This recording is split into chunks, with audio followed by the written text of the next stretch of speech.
Jim Lin. I'm the partner and senior vice president and creative director at Ketchum.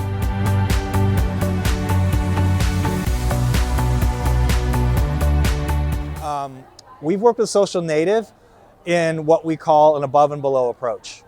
When we are doing a campaign for a brand, we do recognize that it's very important to create aspirational content with folks who are more famous and well-known, the influencers, if you will. We call that aspirational content. But at the same time, we recognize how important it is to really seed grassroots conversation about your brand as well.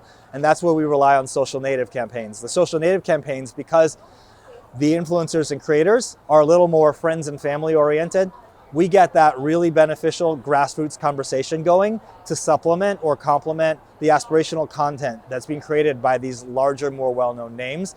And by coming from above and from below, we really saturate the conversation that the consumer is seeing and having.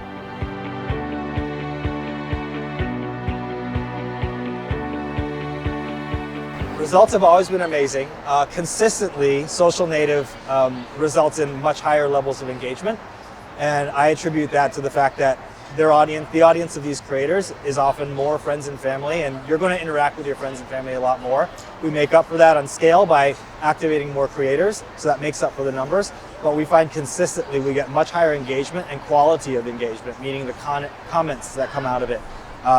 The buying intentions of the comments. We get a lot more of that from the Social Native campaigns, again, because these are people connecting with people they probably personally know a lot more than the aspirational content.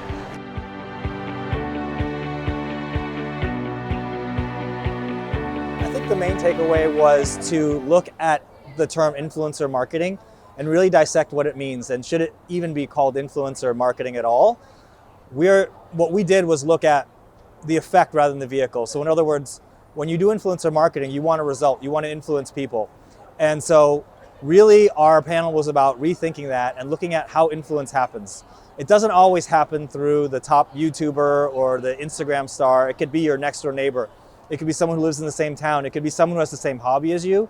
And when you break it down that way and really look at where influence comes from and what causes influence to happen, you widen out from just that influencer as we all know them, right? The YouTuber, the Instagram star, the blogger, and it opens up an entirely new ecosystem from which to look at how influence actually plays out in the real world with consumers.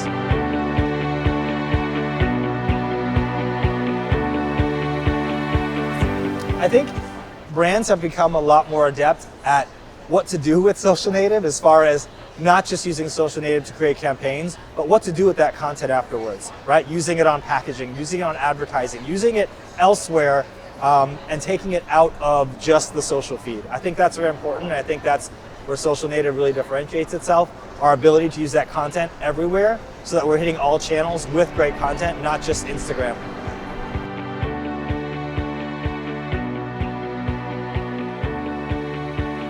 I think content is going to get smaller and smaller, meaning as it gets easier for individuals to communicate, have a platform, etc., you don't have to have the massive audiences to actually be able to exert influence on consumers and peers. The tools are getting better.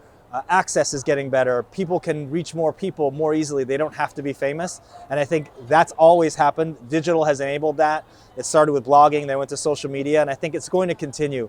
So brands are going to be less reliant on the big names and really take that narrative to the consumers and have them tell the stories, because they'll be able to reach more people now.